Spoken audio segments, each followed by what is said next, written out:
I'm the embarrassing +1 your mother warned you about. The guy who doesn't know which fork to use at fancy dinners. The one who shows up to country club events in last season's discount blazer while everyone else glitters in designer labels that cost more than my monthly rent. At least, that's what Victoria wanted everyone to believe. My name is Tom Granger, and until 3 weeks ago, I was engaged to the most beautiful, ambitious, and soul-crushingly cruel woman I'd ever met. Victoria Hayes, corporate lawyer, social climber extraordinaire, and expert in the fine art of making me feel like something she'd scraped off her Louboutin heels. The thing about being underestimated is that people stop watching what they say around you. They assume you're too stupid or too broken to notice. They get sloppy. And when they get sloppy, they make mistakes. Victoria's mistake was forgetting to lock her phone. It was a Tuesday night. She'd come over to my modest 2-bedroom apartment in the less fashionable part of town, the place she refused to move into after we got engaged, insisting we wait until we could afford something appropriate for her career. Translation: somewhere her law firm partners wouldn't be embarrassed to visit. She was in the shower, and her phone kept buzzing on my coffee table. I wasn't trying to snoop. I swear I wasn't. But when you see a text preview that says, "Last night was incredible," he doesn't deserve you. Curiosity isn't just a temptation, it's a goddamn requirement. I picked up her phone. The messages were from Grant Morrison, a high-powered investment banker she'd mentioned exactly once, calling him insufferable at a dinner party. Apparently, insufferable translated to the guy I'm sleeping with behind my fiancée's back. The texts were detailed, dirty, the kind of thing that would make a gossip columnist weep with joy. Grant describing what he wanted to do to her, Victoria responding with equal enthusiasm, including a particularly charming message. "Tom's sweet, but he's so ordinary. You make me feel alive." I sat there, phone in hand, listening to the shower run. My first instinct was rage. My second was heartbreak. But my third instinct, the one that stuck, was something colder. Calculating. See, Victoria didn't know something about me. Something I'd kept quiet for years, mostly because I liked my privacy and didn't want to deal with the social circus that came with it. My father, Richard Granger, owned the Gilded Pines Country Club, not managed, owned. The entire property, all 200 acres of manicured lawns, championship golf courses, and old money prestige. The club Victoria had been desperately trying to get into for the past 2 years. The club where she'd finally secured a provisional membership 3 months ago and had been bragging about to anyone who'd listen. She had no idea the unambitious, embarrassing boyfriend she kept around for reasons I still didn't fully understand was the heir to the kingdom she worshipped. When Victoria came out of the shower, wrapped in one of my threadbare towels, I was sitting exactly where she'd left me, her phone back on the table. "You're quiet," she said, toweling her hair. "Something wrong?" I smiled. "Just thinking." "About what?" "About Saturday. Your big club event. The summer gala." Her face lit up, actually lit up, like I'd just told her she'd made partner. "Oh my God, yes. I'm so excited. Celeste got us a table with all the right people. This is huge for my career, Tom." "I'm sure it is." She caught something in my tone. "You're not going to embarrass me, are you?" There it was. The casual cruelty she'd perfected. Not even dressed up as concern, just straight contempt. "Would I do that?" I asked. "You showed up to the spring mixer with a stain on your shirt." "It was water. It looked like you'd spilled something. People noticed." "I'm sure they did." She sighed, sitting down next to me. "Look, Tom, I know you try. I do. But this is important. These people, they're my future. Our future. I need you to, I don't know, try harder. Can you do that for me?" I looked at her, really looked at her. The woman I'd planned to marry. The woman who'd just asked me to try harder while she was screwing a married banker and calling me ordinary behind my back. "I'll do my best," I said. She kissed my cheek. "That's all I ask." That night, after she left, I called my father. "Tom," he answered, voice warm. "It's late. Everything okay?" "Dad, I need a favor. Name it. The summer gala this Saturday. I'm coming. And I need you to make sure everyone knows exactly who I am." There was a pause. My father knew I'd always kept my connection to the club quiet. I'd asked him years ago not to make a big deal about it. I wanted to build my own life, my own identity, without the shadow of his success. "You sure about this?" he asked. "Completely sure." This about Victoria. My father had met her exactly once. He'd been polite, charming even, But afterward, he'd pulled me aside and said, "She's ambitious. Just make sure you know what she's ambitious for." I should have listened. "Yeah," I said. "It's about Victoria." "Then consider it done." The next few days were a masterclass in acting. Victoria came over twice, each time talking excitedly about the gala, about who would be there, about how this was her chance to really establish herself in the right social circles. "Celeste knows everyone," she gushed on Thursday night, "and Harper's bringing that influencer guy, Neil something. He's got like 500,000 followers. Can you imagine?" "Sounds impressive," I said, watching her pace my living room. "And Grant Morrison will be there," she added, too casually. "You remember him, right? From that dinner party? The insufferable one?" She laughed, a little too high-pitched. "Right, yeah. He's actually not that bad once you get to know him. Very connected. Married to some old money heiress. How nice for him." She stopped pacing, looking at me. "You're being weird." "Am I?" "Yes. You're being, I don't know, quiet, more than usual." I stood up, walking over to her. "I'm just thinking about Saturday, making sure I don't embarrass you." Her expression softened. "Tom, I didn't mean—" "Yes, you did. But it's fine. I get it. I'm not exactly country club material, right?" "That's not what I said. It's what you meant." She touched my face, her hand cool against my cheek. "I just want us to fit in, both of us. Is that so wrong?" "Not at all," I said, smiling. "I want that too." She kissed me, and I let her, thinking about Grant Morrison and his text messages. Thinking about her friends, who I'd overheard at a party last month, debating whether Victoria was slumming it with me, or if I had some hidden quality they couldn't see. Turns out, I did have a hidden quality. They just hadn't been looking in the right direction. Writer Chembed. Saturday arrived with perfect weather. Sunny, 75 degrees, not a cloud in the sky. The kind of day that made the Gilded Pines Country Club look like something out of a magazine spread. I'd been there 1,000 times growing up, knew every corner of the property, every staff member by name. But I'd never arrived like this. I pulled up to the main entrance in my modest sedan.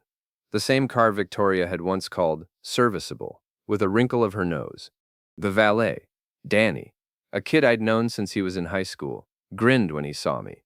"Mr. Granger," he said, opening my door. "Good to see you, sir. Your father said you'd be coming." "Thanks, Danny. How's your mom?" "Much better. Thanks for asking. That recommendation letter you wrote got her the job at the hospital." "Glad to hear it." Victoria hadn't arrived yet. She'd insisted on coming separately, wanting to arrive with Celeste and Harper for maximum impact. I'd agreed, knowing it would make what came next even better. I walked through the main entrance, past the marble columns and crystal chandeliers, into the grand ballroom where the gala was being held. The room was already filling with people, men in expensive suits, women in designer dresses, everyone holding champagne flutes and laughing that particular laugh rich people do when they're networking. My father stood near the bar, talking to the club president. When he saw me, his face broke into a genuine smile. "Tom," he called out, loud enough that several people turned. "There's my boy." He crossed the room in 3 strides, pulling me into a hug. Around us, conversations paused. People stared. "Dad," I said, matching his volume. "Thanks for setting this up." "Are you kidding? It's about time you took your place here. Come on, there are people you need to meet." For the next 30 minutes, my father paraded me around the ballroom like a prize stallion. The club president, the board members, the heads of various committees. Each introduction was the same. "This is my son, Tom. He'll be taking over operations next year." Tom's been keeping a low profile, but he knows this place better than anyone. My heir apparent finally convinced him to step into the spotlight. People's reactions were fascinating. Some recognized my name and put the pieces together immediately. Others were clearly confused, trying to figure out how this guy in the off-the-rack suit was related to Richard Granger. But all of them, every single one, shifted their body language the moment they understood. Suddenly I was interesting, worth talking to, worth knowing. I was scanning the room, waiting for Victoria, when I heard her voice. "Oh my God, Celeste, this is incredible. Look at this place." She stood at the entrance with her friends. Celeste, a blonde woman who looked like she'd been born with a champagne flute in her hand. Harper, brunette and sharp-eyed, always hunting for gossip. And 2 guys I vaguely recognized, Neil and Addison, both wearing suits that cost more than my car. Victoria looked stunning. She always did. Red dress, perfectly fitted. Her dark hair swept up in some complicated style that probably required a professional. She was scanning the room, clearly looking for important people to network with. She hadn't seen me yet. I excused myself from the conversation I was having with a board member and started walking toward her. My father, catching my eye, gave me a small nod. "Victoria," I called out. She turned, and her expression went through several rapid changes. Surprise at seeing me, confusion about why I was here first, and then, as she noticed people watching us, a forced smile. "Tom, you made it. Wouldn't miss it." She walked over, her friends trailing behind.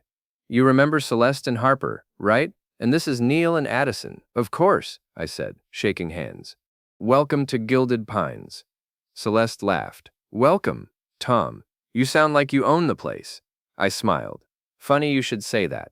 Before Victoria could respond, my father appeared at my elbow. "Tom, the Hendersons want to say hello." "Oh, and Victoria, lovely to see you again."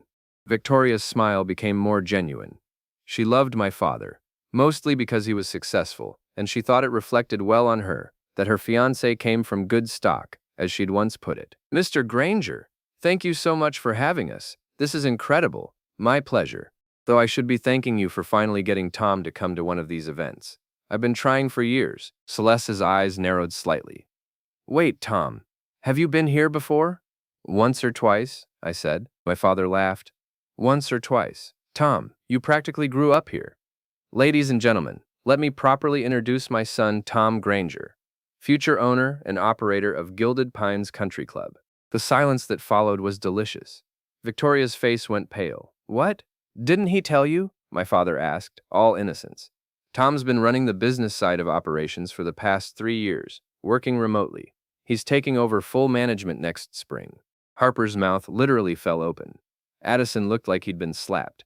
Neil pulled out his phone, probably already Googling to confirm. But it was Celeste's reaction I enjoyed most. Her entire demeanor changed in an instant, from barely tolerating me to leaning forward, suddenly fascinated. "Tom, I had no idea. Why didn't you say something?" "I prefer to keep my personal and professional lives separate," I said, looking directly at Victoria. "I don't like to use my family connections to impress people. I'd rather they get to know the real me first." Victoria's jaw clenched. She was smart enough to know what I was really saying. I'd been testing her, and she'd failed spectacularly. "That's so refreshing," Harper said, touching my arm. "Most people in your position would be bragging about it constantly." "Tom's always been humble," my father said proudly. "Sometimes too humble. But he's brilliant with the business. Increased our membership revenue by 30% in 2 years." "Impressive," Addison said, suddenly interested in being my best friend. Victoria found her voice. "Tom, can I talk to you, privately?" "Of course. Excuse us." I led her away from the group, toward a quieter corner near the terrace doors. Behind us, I could hear her friends already talking, their voices excited. The social calculus had just shifted dramatically, and they were recalibrating. "Why didn't you tell me?" Victoria hissed once we were alone. "Tell you what? Don't play dumb. Your father owns this place? You never asked." "I never." "Tom, this is huge. Do you know how many doors this opens? How many connections?" "I'm aware." She stared at me. "Why are you being like this?" "Like what?" "Cold. Distant. You've been weird all week." I looked at her, this woman I'd almost married, this woman who'd been sleeping with Grant Morrison, while telling me I wasn't good enough for her world. "I've been thinking," I said carefully, "about us. About what you said the other day." "What did I say? That I embarrass you?" She had the grace to look uncomfortable.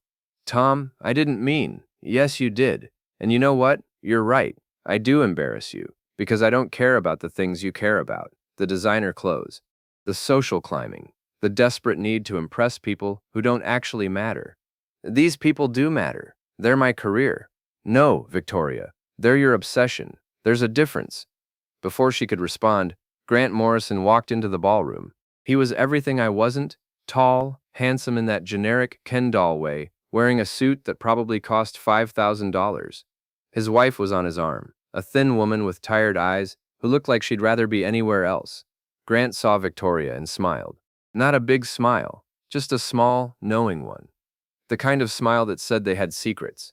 Victoria saw him too, and I watched the color drain from her face. "Oh God," she whispered. "Something wrong?" I asked innocently. "No, I didn't know he'd be here." "Grant Morrison?" "Yeah, he's a member. Has been for years. Nice guy. Well, except for the whole serial cheating thing. His wife's filed for divorce twice, but she keeps taking him back. Sad, really." Victoria looked at me sharply. "How do you know that? I told you. I grew up here. You hear things." Grant was making his way through the crowd, heading in our direction. Victoria looked like she wanted to run. "Tom," she said quickly, "we should go back to my friends." "In a minute. I want to say hello to Grant." "No, really, we should," but it was too late. Grant had spotted us. "Victoria," he called out, all fake enthusiasm. "And Tom, right? Victoria's fiancé?" "That's right," I said, shaking his hand firmly. "Grant Morrison. I've heard a lot about you." Something flickered in his eyes. "All good things, I hope. Depends on your definition of good." Victoria's hand gripped my arm. "Tom, don't." Grant's smile became strained. "I'm not sure I follow." "Oh, I think you do. But this isn't the time or place. Maybe later we can have a more private conversation about mutual interests." I let the words hang there, watching Grant's face cycle through confusion, realization, and then carefully controlled panic. "I'm not sure what you're implying," he said slowly. "I'm not implying anything, just making conversation. Nice to meet you properly, Grant. Victoria's told me so much about you. In great detail, actually." I walked away, leaving them standing there, Victoria's face white as paper. Behind me, I heard Grant say quietly, "What the hell did you tell him?" I didn't hear Victoria's response. I didn't need to. The rest of the gala was a masterpiece of social theater. Word spread quickly about who I was, and suddenly everyone wanted to talk to me. People who'd ignored me at previous events Victoria had dragged me to. People who'd looked through me like I was furniture. Now they were my best friends. Celeste attached herself to my side, asking about membership applications for her friends. Harper wanted to know if I could get her connected with the club's event planner. Neil asked if he could do an Instagram feature on exclusive country club life. Addison wanted investment advice. And Victoria? Victoria stood at the edge of conversations, watching her friends abandon her for me, watching her carefully constructed social network realign around a new center of gravity. The best part came around 9 o'clock, when my father asked me to say a few words to the assembled guests. I stood at the microphone, looking out at 200 people in formal wear, champagne glasses raised. "Thank you all for coming tonight," I began. "For those who don't know me, I'm Tom Granger, Richard's son. I've been working behind the scenes here at Gilded Pines for several years, and I'm excited to take on a more public role." Polite applause. "I've learned a lot in that time, about business, about management, about people. But the most important lesson I've learned is this: character matters more than connections. Integrity matters more than image. And the people worth knowing are the ones who treat you the same, whether you're the owner's son or the guy parking their car." I looked directly at Victoria. "Some people only value you for what you can do for them. They measure your worth by your usefulness.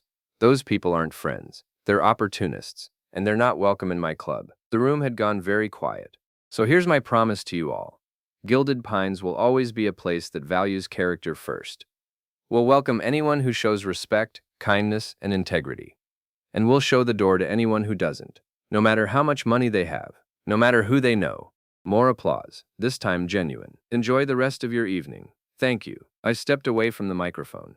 My father clapped me on the shoulder, grinning. "That was perfect," he said quietly. Victoria was gone. I scanned the room and spotted her on the terrace, talking urgently on her phone.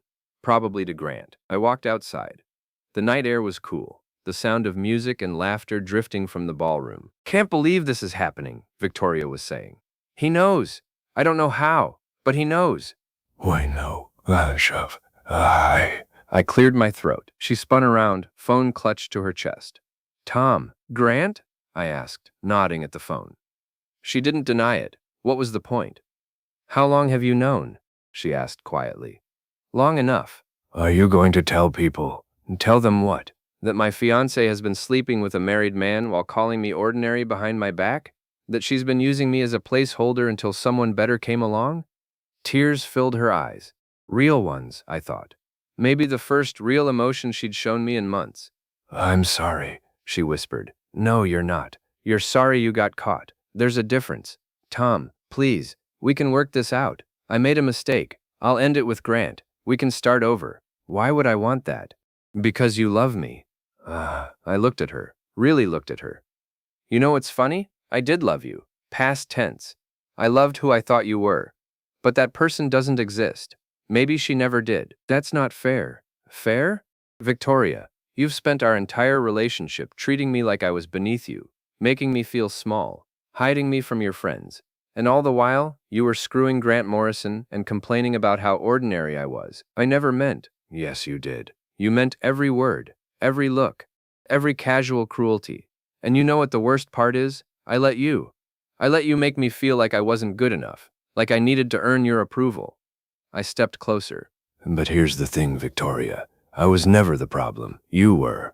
You're so obsessed with status and image that you forgot to become someone worth knowing. You're empty. All surface, no substance. And now everyone's going to see it. What are you going to do? Me? Nothing. I don't need to do anything. You've already destroyed yourself.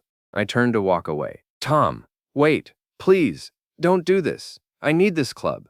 My career depends on it. I stopped. Then you should have thought about that before you betrayed me.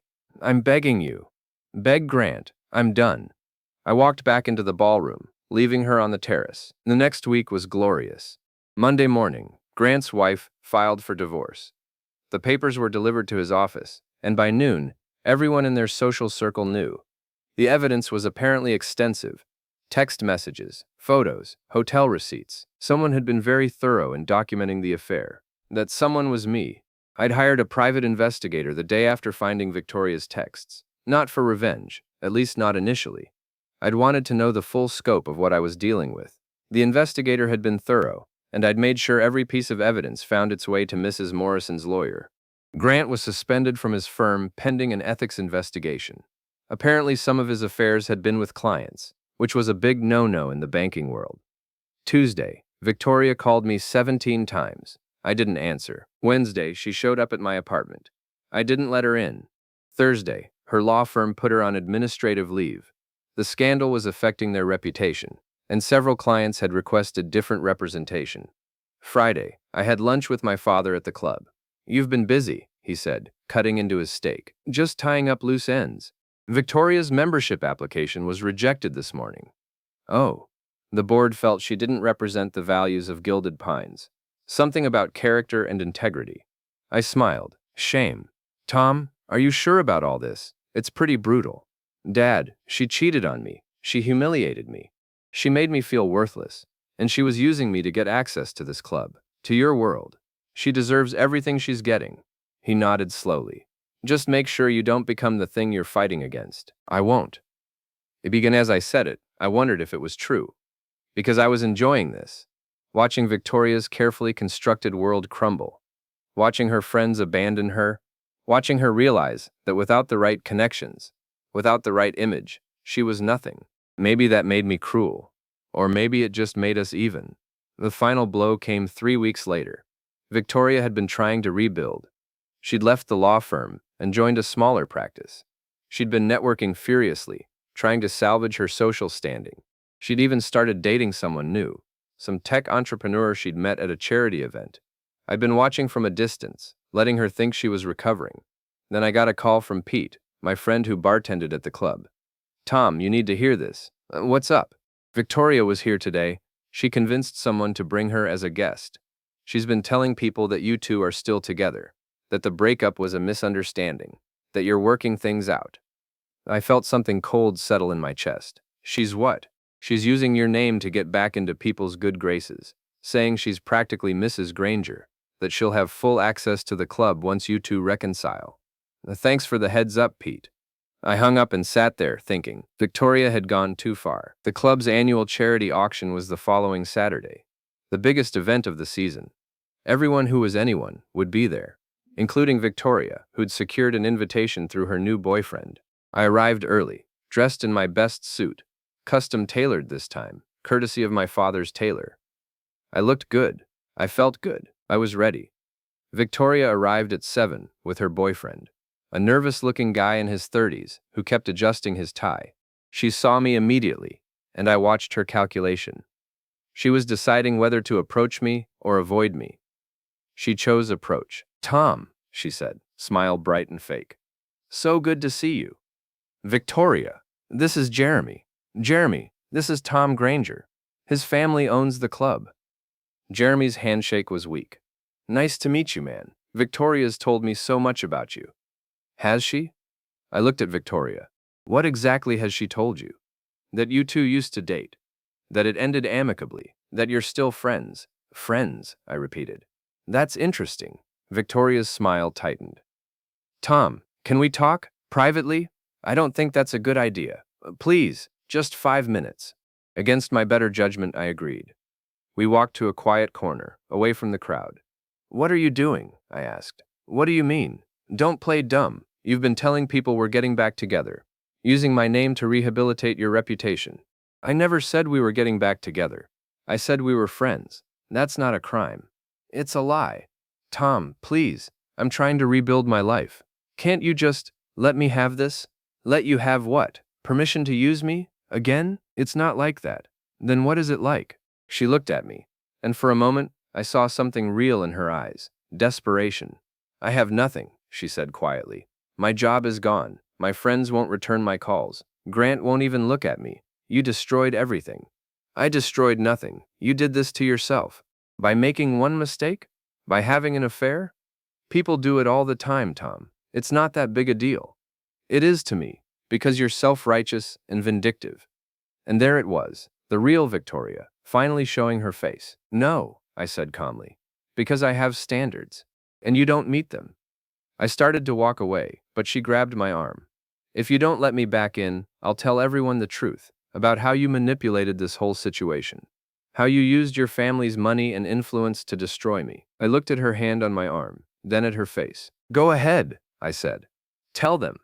See if anyone believes you. See if anyone cares." I pulled my arm free and walked back into the main ballroom. The auction was starting.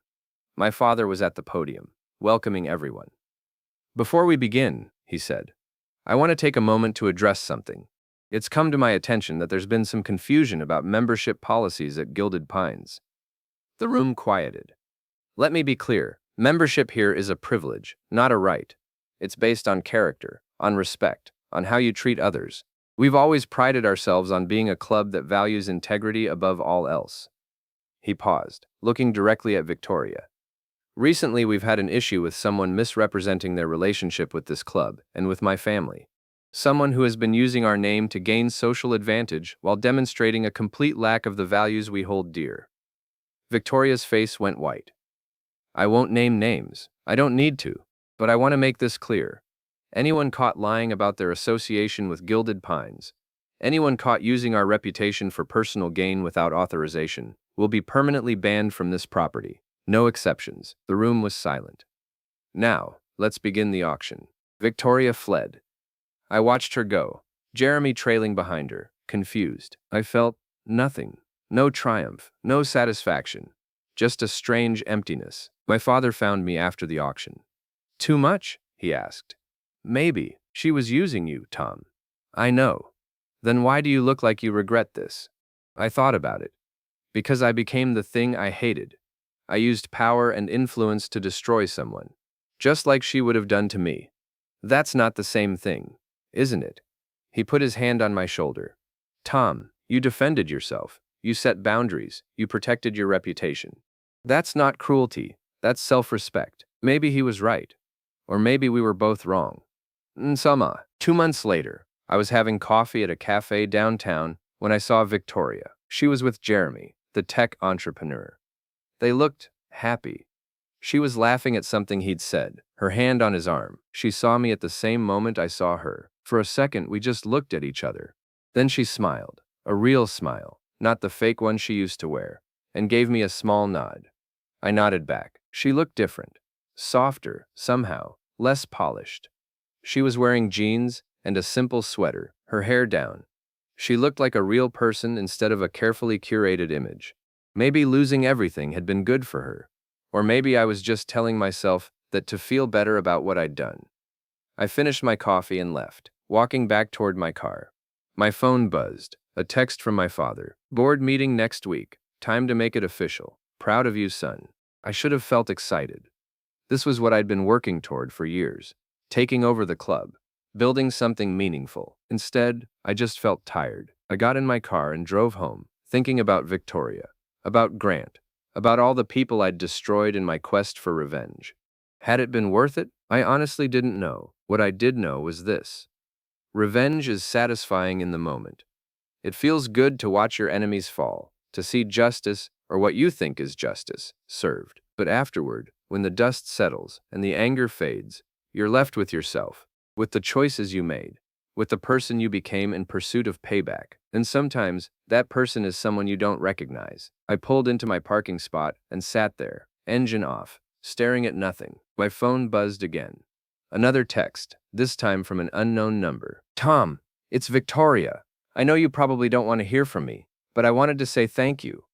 What you did, exposing me, destroying my reputation, it was the wake-up call I needed. I was a terrible person, shallow, cruel, selfish. You were right about all of it. I'm working on being better. I hope you are too. Take care. I read the message 3 times, then I deleted it. Some bridges are meant to stay burned. I got out of my car and walked into my apartment, closing the door on that chapter of my life. Tomorrow, I'd take over the club. I'd build something good, something meaningful. But tonight, I'd sit with the uncomfortable truth that revenge, no matter how justified, leaves scars on everyone involved, including the person who sought it. The board meeting was everything I'd expected. Formal, stuffy, full of old men in expensive suits, talking about quarterly earnings and membership retention. But at